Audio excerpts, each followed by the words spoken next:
If you want to connect your USB flash drive to Redmi 15, here's what you need to do. So if you have USB-C flash drive, then in that case you can most likely just directly put it into the charging port or USB-C port that we have at the bottom of the phone, which is of course also used for example, charging.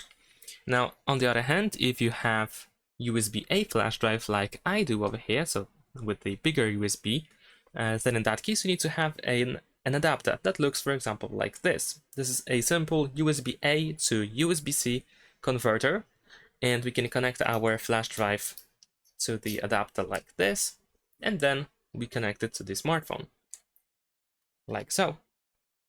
There we go. After a short while, you should see a notification that the USB drive was connected, and that's pretty much it. You can find them, for example, on Amazon, eBay, and other similar websites for a pretty low price. Thanks for watching, leave a like and subscribe.